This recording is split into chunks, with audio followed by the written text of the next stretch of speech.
सुबह सुबह का वक्त था। मेरा दुकान जाने का टाइम हो गया था। मैं एक दर्जी था और ऐसा स्मार्ट हैंडसम दर्जी पूरा इलाके में नहीं था। यही वजह थी कि मेरा काम बहुत ज़्यादा चलता था और मेरे पास ज़्यादातर औरतें आती थी। कभी कभी वो मुझसे हंस बोलकर बातें भी कर लेती थी। मैं भी मुस्कुरा कर बात कर लेता। अब जाहिर है कि मुझे उनसे काम था, तो मैं कोई उनसे झगड़ा तो नहीं करता।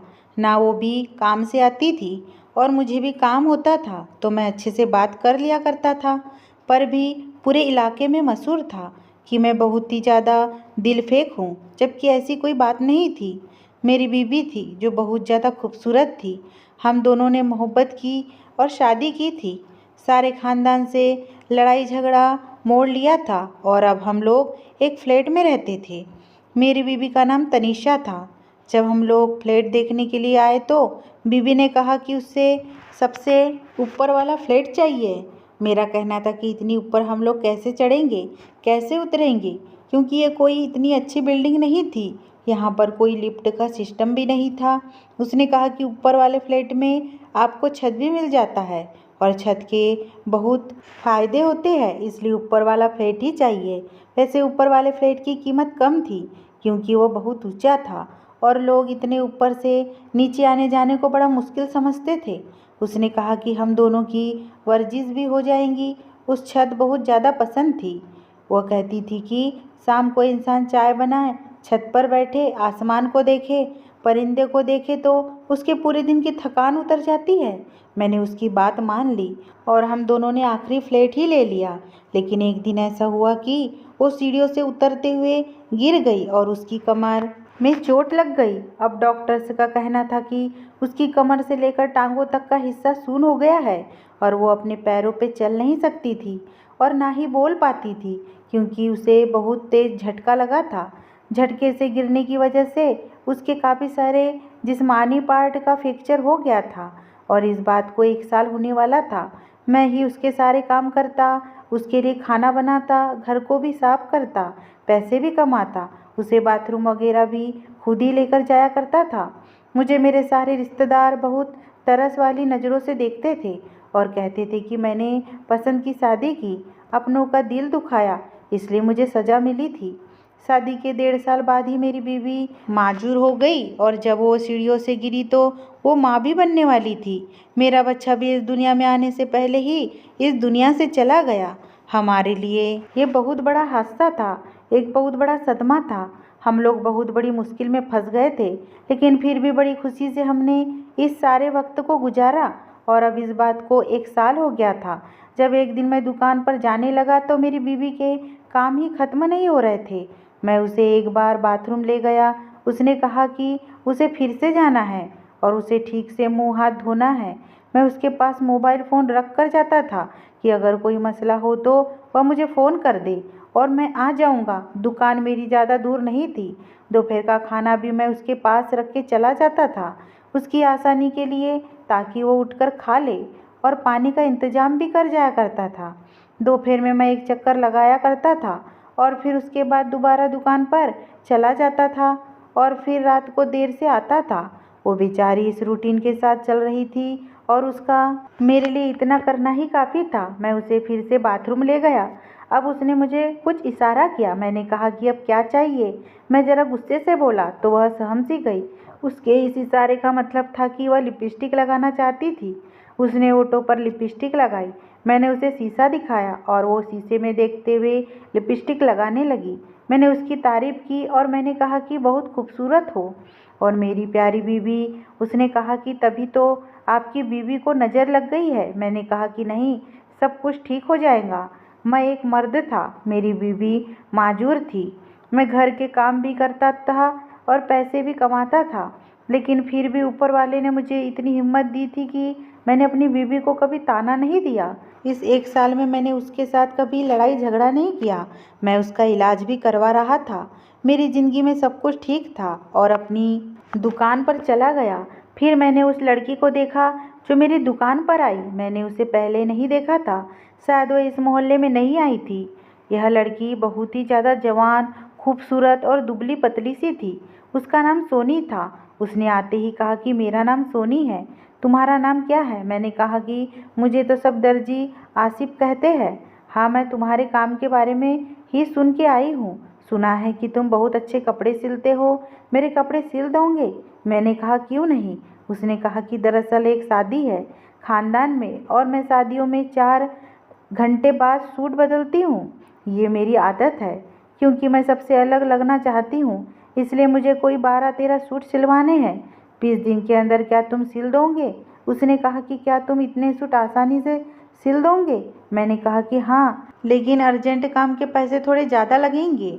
उसने कहा कि पैसों की परवाह नहीं करो, जब मैं तुमसे 13 सूट एक साथ सिलवा सकती हूँ तो क्या मेरे पास पैसों की कमी होगी?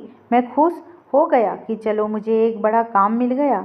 वैसे भी काफ़ी समय से मुझे शादी का आर्डर नहीं मिला था और ये शादी का सीजन भी नहीं था, लेकिन कुछ लोग बेमौसम शादी का प्रोग्राम रख लेते हैं। खैर मुझे क्या था, मैंने उससे ऑर्डर ले लिया। उसने कहा कि वो कल कपड़े लेकर आएंगी और नाप भी। मैंने कहा कि ठीक है। मैंने उसका नाम और ऑर्डर नंबर लिख लिया। मैं अपनी दुकान में ही काम कर रहा था। वो अगले दिन आ गई। उसने मुझे सारे कपड़े दे दिए और समझा दिया कि किस तरह के सिलने हैं, और उसने कहा कि मुझे एक सूट अर्जेंट चाहिए। मैंने कहा कि मैं इस टाइम अपने घर जाता हूँ। मेरी बीवी बिस्तर पर पड़ी है, उसे देखने के लिए जाना होता है। उसने कहा कि अगर तुम यह सूट अभी सिल दोगे तो मैं तुम्हें 500 रुपये एक्स्ट्रा दूंगी। मैं सोचने लगा कि 500 के लिए अगर मैं 1 घंटा लगा लूँ तो क्या हो जाएगा। वैसे भी मेरी बीवी अपने घर में बैठी है, कोई सड़क पर तो नहीं बैठी। खाना और पानी मैं उसके पास रख के आया हूँ। 1 घंटे में क्या हो जाएगा? 1 घंटा तो इंसान लेट भी हो जाता है। हाँ, ये अलग बात है कि जब से मेरी बीवी की ऐसी हालत थी मैं घर हमेशा टाइम पे ही जाता था, लेकिन मैंने उसका सूट सिल दिया। मुझे 1 घंटे से ज़्यादा लग गया। जब मैं वापस रात को घर गया तो घर में दाखिल हुआ तो सामने का मंजर देखकर मैं हैरान रह गया।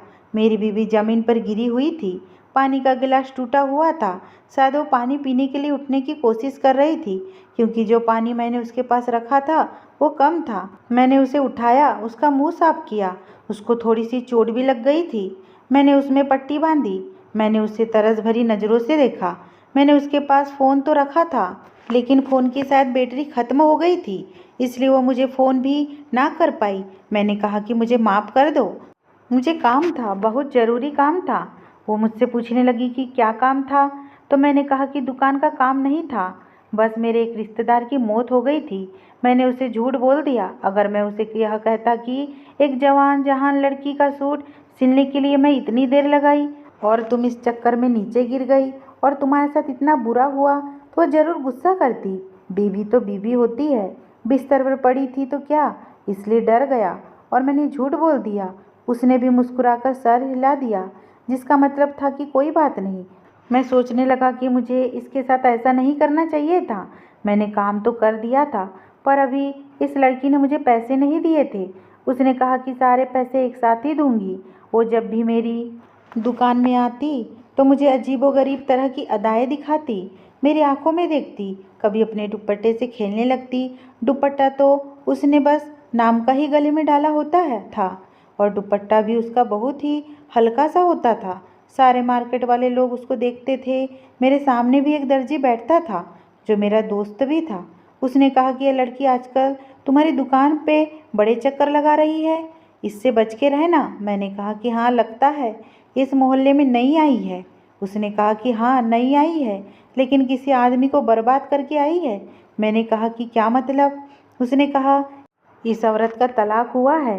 वो पोस्टमैन है ना, जो हमारे मोहल्ले में रहता है, बूढ़ा सा, उसकी भांजी है ये। मैंने कहा कि यह तो शक्ल से शादीशुदा भी नहीं लगती, और तुम कह रहे हो कि इसका तलाक हुआ है। उसने कहा कि हाँ, आजकल किसी का कोई पता नहीं चलता है। सुना है बड़ा अमीर आदमी था, लेकिन जब उसे इसकी हरकतों के बारे में पता चला तो उसने गैरत में आकर इसको तलाक दे दिया। तुम इतने हैंडसम हो, तुम्हारे पीछे तो कोई भी औरत हाथ धोकर पड़ जाएंगी। मैंने कहा कि अब कहाँ मैं हैंडसम रह गया, बस घर के कामों में उलझ गया हूँ। मेरे दोस्त ने कहा कि क्या भाभी की हालत अभी भी वैसी ही है? मैंने कहा कि हाँ। उसने कहा कि तुम बड़ा अच्छा काम कर रहे हो, अपनी बीबी की खिदमत कर रहे हो। सिला देगा, परेशान ना हुआ करो। लेकिन मैंने अब परेशान होना शुरू कर दिया था। मैं एक साथ सारे काम करके तंग आ गया था। अब मेरी बीवी ठीक थी तो वो भी नौकरी करती थी, घर भी संभालती थी और पैसे भी कमाती थी। वो बिल्कुल नहीं थकती थी। लेकिन ये बात भी तो अपनी जगह है कि औरतों को ऊपर वाले ने मर्दों से ज़्यादा बर्दाश्त दी है। मर्दों में इतनी बर्दाश्त नहीं होती है। अब तो मैं इस बात को मान गया था और मैं बहुत थक गया था। एक दिन मैं अपनी बीवी को देख रहा था और सोच रहा था कि मैं उसके लिए कितना कुछ करता हूँ। यह मजबूर है, बीमार है, फिर भी मैं उसका ख्याल कर रहा हूँ। मैंने उसको अपनी ज़िंदगी से नहीं निकाला। क्या वाकई ये इस काबिल है? अगर मैं इसकी जगह होता तो ये ज़रूर मुझे छोड़कर चली जाती, क्योंकि वो बहुत ज़्यादा खूबसूरत थी। जब हमारी इश्कबाजी चल रही थी तो इसकी किसी के साथ मंगनी हो चुकी थी। वो इसका कज़न था, लेकिन मेरे लिए इसने उसको छोड़ दिया था, तो फिर ये किसी और के लिए मुझे क्यों ना छोड़ देती। मेरे दिल में अजीबोगरीब ख्याल आने लगे। आजकल मैं सोनी के बारे में ही सोचता रहता था। वो रोज़ मुझसे कोई ना कोई जोड़ा सिलवा लेती और अभी तक उसने कोई पैसे भी नहीं दिए थे और मुझे पैसों की ज़रूरत नहीं थी, क्योंकि मुझे वो अच्छी लगने लगी थी। मुझे उससे बातें करना, उसकी बातें सुनना अच्छा लगता था। वह मेरी दुकान में आती थी। मैं उससे पूछा कि तुम्हारे बारे में अफवाहें उड़ रही है कि तुम्हारा तलाक हुआ है। उसने कहा कि हाँ, मेरी शादी जब किसी बूढ़े से करवा दी जाएगी तो फिर तलाक नहीं होगा तो और क्या होगा। मेरी उम्र देखो, मेरी शक्ल देखो, क्या मैं इस काबिल थी कि मेरी शादी किसी बूढ़े से करवा दी जाती? भला बूढ़े मर्दों के साथ जवान औरतें खुश रहती है? मैंने कहा कि हाँ, ये तो तुम्हारे साथ बहुत बुरा हुआ है। उसने कहा कि मेरी किस्मत अच्छी थी कि मुझे तलाक मिल गया। अगर नहीं होता तो मैं बहुत बदकिस्मत होती। मैंने कहा कि फिर अब आगे क्या इरादा है? क्या सारी ज़िंदगी अकेले गुजारोगी? उसने कहा कि नहीं, किसी न किसी को तो हम सफ़र बनाना ही है, लेकिन जिस तरह का मर्द मुझे चाहिए इस तरह का कोई नहीं है। मैंने कहा कि कैसा होना चाहिए? उसने कहा कि शक्ल सूरत का अच्छा हो, कद काठ का बड़ा और मजबूत आदमी हो, सही मर्द लगता हो। मुझे ऐसा क्यों लग रहा था जैसे वह मेरी ही बात कर रही थी, यानी जैसे मर्द की उसे तलाश थी, मैं बिल्कुल वैसा ही था। उसने मुझ पर डोरे डालना शुरू कर दिए और मैं उन डोरों के जाल में फंसता ही गया। यह भूल गया कि इससे पहले भी मैंने कुछ कच्चे धागों को बांध रखा था। यह कच्चे धागे मेरी मोहब्बत के थे, वो मोहब्बत जो मैं तनीषा से करता था। कहते हैं कि मोहब्बत का कच्चा धागा एक ही वक्त में बड़ा कमज़ोर और बड़ा मजबूत होता है। मजबूत इतना कि जमाने वाले मिलकर भी उसे तोड़ने की कोशिश करें तो टूटता नहीं है, लेकिन कमज़ोर इतना होता है कि कभी कभी बदगुमानी से फ़ौरन ही टूट जाता है। मैं अब घर आता तो मुझे मेरी बीवी पे गुस्सा आता था। मुझे वो बुरी लगने लगी थी। मैं उसकी फरमाइशों से तंग आ गया था। एक दिन एक मोहल्ले वाली औरत आई तो कुछ खाने पीने की चीज़ें लेकर आई थी। मैंने कहा कि आप लोग ऊपर क्यों नहीं आते? उसने कहा कि अब आपके ऊपर वाली मंजिल पर कौन चढ़े? आपकी बीवी भी तो सीढ़ियों से गिरकर ही इस हाल तक पहुंच गई है। मैंने कहा कि उसके लिए दुआ करें, अल्लाह करे एक दिन वो ठीक हो जाए। उस औरत ने कहा कि ऐसे लोग ठीक नहीं होते। मेरी एक बहन के साथ भी ऐसा ही हुआ था। 18 साल बिस्तर पर पड़ी रही और उसके बाद। मैंने कहा कि क्या उसके बाद ठीक हो गई? उसने कहा कि नहीं, वो उसके बाद इस दुनिया से ही चली गई। मैं ये सुनकर और ज़्यादा मायूस हो गया। क्या मैं सारी ज़िंदगी अपनी बीमार बीवी की खिदमत करते हुए गुजार दूंगा? वाकई उसका दूसरा साल शुरू हो चुका था, लेकिन अभी तक बिल्कुल भी ठीक नहीं हुई थी। डॉक्टर ने भी कोई अच्छी खबर नहीं सुनाई थी। मैं उसे हर महीने डॉक्टर के पास ले जाया करता था। एक दिन मुझे सोनी ने अपने दिल की बात कह दी। उसने कहा कि मैं तुम्हें पसंद करती हूँ, तुमसे शादी करना चाहती हूँ। मैं उसे अपनी बीवी के बारे में तो पहले ही सब कुछ बता चुका था। मैंने उसे अपनी बीवी की तस्वीर भी दिखाई थी। तब उसने कहा था कि वो बहुत खूबसूरत है। उसने कहा कि देखो, तुम्हारी ना तो शक्ल है और ना ही उम्र ये सब करने की। क्या तुम सारी ज़िंदगी अपनी बीवी की खिदमत ही करते रहोगे, उसकी गंदगी को साफ करते रहोगे? मेरे साथ चलो, हम दोनों भागकर शादी कर लेते हैं। मैं अपने साथ इतनी सारी दौलत ले आऊँगी कि हमें कोई मसला नहीं होगा।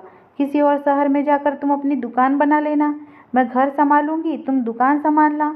तुम्हारे हाथ में हुनर है, ये हुनर तो तुम कहीं भी इस्तेमाल कर सकते हो। मैंने कहा कि पर मेरी बीवी का क्या होगा? मैं उसे ऐसे ही छोड़कर तो नहीं जा सकता। उसने कहा कि क्यों नहीं जा सकते? अपनी बीवी से छुटकारा कैसे हासिल करना है यह तुम्हारा काम है। मैं तुम्हारे साथ भाग जाने को तैयार हूँ। उसकी बात सुनकर मैं सोच में पड़ गया और मेरे दिमाग में एक आइडिया आ गया। मैंने कहा कि मेरी बीबी ना तो चल सकती है ना उठ सकती है, और यह बीमारी भी ऐसी है। मैंने उसके लिए जो करना था कर लिया, शायद अब उसको भी छुटकारे की ज़रूरत है। एक दिन मैं उसे अपने साथ छत पे ले गया, व्हील चेयर के ऊपर बिठाया हुआ था उसको मैंने। वो भी खुश थी कि चलो आज उसे आसमान नज़र आ जाएगा। बड़ी मुश्किल से मैं उसे ऊपर ले आया, लेकिन वो ये देखकर हैरान रह गई कि ये कोई शाम का वक्त नहीं था, बल्कि तपती धूप थी। वो मुझे कहने लगी कि नीचे ले जाओ, बहुत गर्मी है। ऊपर तो बड़ी तेज़ धूप थी। उसने कहा कि क्यों, तुम्हें तो छत बड़ी पसंद थी, तुम्हें तो धूप बहुत पसंद थी, तुम आसमान को देखना चाहती थी। अब यहीं पर बैठो और मैं जा रहा हूँ। मैं नीचे नहीं जा रहा हूँ, बल्कि मैं अपनी ज़िंदगी जीने जा रहा हूँ। मैं तुम्हारी खिदमतें कर कर के तंग आ गया हूँ। तुम क्या चाहती हो कि सारी ज़िंदगी तुम्हारे काम करता रहूँ, तुम्हारा गुलाम बना रहूँ, तुम्हारा नौकर बन जाओ? मेरी शक्ल देखो, तुम जैसी एक नहीं 10 औरतें मिल सकती है मुझे, तो फिर क्यों मैं अपनी ज़िंदगी तुम्हारे साथ ख़राब करूँ? मुझे माफ़ कर देना, इतना मैंने तुम्हारे लिए कर लिया, इससे ज़्यादा नहीं कर सकता।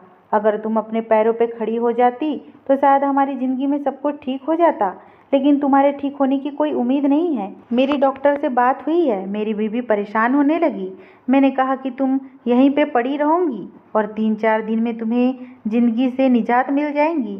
जब तक लोगों को पता चलेगा तुम इस दुनिया में नहीं रही, तब तक मैं यहाँ से कहीं दूर चला जाऊँगा। एक लड़की है जिससे मैं मोहब्बत करता हूँ, बस उसी के साथ जा रहा हूँ। मैंने व्हीलचेयर को लॉक कर दिया। अब वो व्हीलचेयर को घुमा भी नहीं सकती थी। वैसे भी उसका एक हाथ काम नहीं करता था। वो अपनी दबी दबी सी आवाज़ में चिल्लाने लगी, मुझे पुकारने लगी, पर मैंने पलट कर नहीं देखा। जैसे ही मैं सीढ़ियों से नीचे उतरने लगा, मेरा पैर इतनी बुरी तरह से फिसला कि मैं सीढ़ियों से नीचे जा गिरा। मुझे अपना पूरा जिस्म महसूस नहीं हो रहा था, सिर्फ अपना एक हाथ महसूस हो रहा था, और मैं आखिरी सीढ़ी के पास पड़ा हुआ था। मैंने चिल्ला चिल्ला कर लोगों को बुलाने की कोशिश की, लेकिन कोई मेरी आवाज़ नहीं सुन रहा था। 4-5 घंटे इसी तरह गुजर गए। मैं वहीं पर पड़ा था, किसी की मदद के इंतज़ार में। मेरा फ़ोन भी मेरे पास नहीं था। तभी मैंने देखा कि ऊपर वाली सीढ़ी से कोई नीचे आ रहा है, और मैं ये देखकर हैरान रह गया कि वो कोई और नहीं बल्कि मेरी बीवी थी। जब मेरी बीवी की जान पर बन आई और उसे लगा कि वह इस दुनिया से चली जाएंगी और यहीं पड़े पड़े उसकी मौत हो जाएगी, तो उसने अपनी आखिरी ताकत को इस्तेमाल किया, जिसको विल पावर कहते हैं, और वो अपने कदमों पे खड़ी हो गई। वह खुद चलकर नीचे आ रही थी, लड़खड़ाते कदमों के साथ अपनी जान बचाने के लिए। लेकिन जब उसने देखा कि मैं भी सीढ़ी के नीचे पर पड़ा हुआ हूँ और मेरी हालत बहुत बुरी है, तो वो फौरन मेरी तरफ बढ़ी। उसने उठाने की कोशिश करने लगी। मुझे समझ आ गया कि मेरे साथ क्या हुआ है। मेरे साथ उल्टा हो गया था। जो मैं उसके साथ करना चाहता था वह मेरे साथ हो गया था। वो मेरी हालत पर आ गई थी और मैं उसकी हालत पर चला गया था। उसने मुझे शिकायत भरी नज़रों से देखा, जैसे वो मुझे कभी माफ़ नहीं करेंगी। पर वो माफ़ करती भी क्यों? मैं उसकी जान लेने वाला था।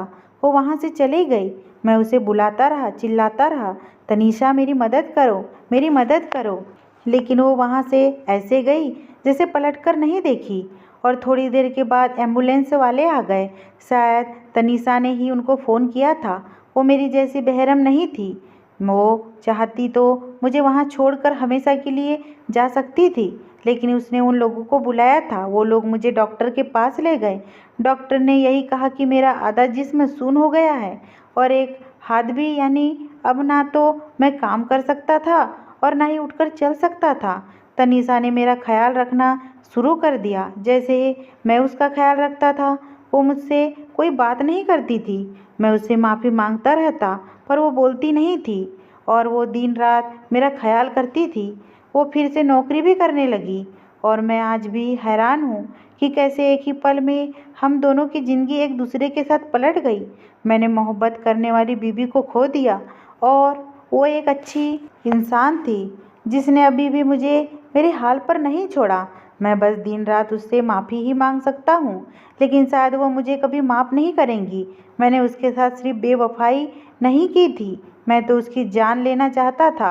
आप सब लोग भी मेरे लिए दुआ करें कि मेरी बीवी मुझे माफ़ कर दे। मैं अपने किए पर बहुत शर्मिंदा हूँ, और मैं यहाँ आप लोगों से गुजारिश करना चाहता हूँ कि कभी भी किसी भी हाल में अपने हमसफ़र का साथ ना छोड़ें, क्योंकि वही आपके साथ हर हाल में खड़े रहते हैं। अगर ये स्टोरी आपको पसंद आई हो दोस्तों, तो प्लीज़ मेरे चैनल को सब्सक्राइब करना बिल्कुल ना भूलें।